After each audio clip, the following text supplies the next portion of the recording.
ইয়ে রে মনা কি শুরু করছো? দেশ স্বাধীন করছে ছাত্ররা, দেশে আন্দোলন করছে ছাত্ররা, দেশ পরিষ্কারও করতেছে ছাত্ররা।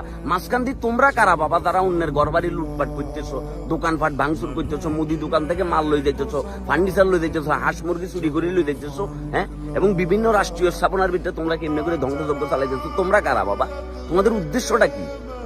তোমাদের কি রাজনৈতিক উদ্দেশ্য?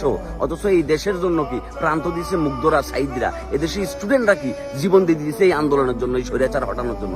অথচ তোমরা এখন আসি বেনিফিট কেন নিচ্ছ?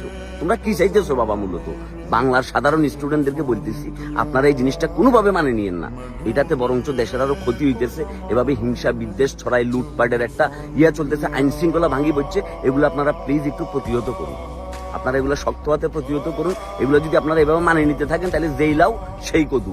যেই জিনিসের জন্য আমরা আন্দোলন করছি ঘুরি ফিরি, সেই জিনিস কি আবার দেশের ভিতরে আসবে? না ভাই, দেশটা মগের মুল্লুক না, দেশটা কি টিমের মুল্লুকও না।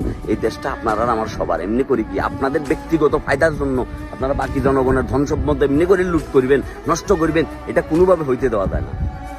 এটার জন্য মুগ্ধরা, সাইদরা এবং অন্যান্য যারা আছে, শত শত স্টুডেন্ট ভাই বোনরা কি তাদের রক্ত দেয় না? তারা একটা সুন্দর বাংলাদেশ চাইছে, তারা বৈষম্যহীন বাংলাদেশ চাইছে, তারা একটা পরিষ্কার বাংলাদেশ চাইছে, তারা একটা দুর্নীতিমুক্ত বাংলাদেশ চাইছে, তারা চোর মুক্ত বাংলাদেশ চাইছে। কিন্তু আপনারা যদি এখন চুরি করেন,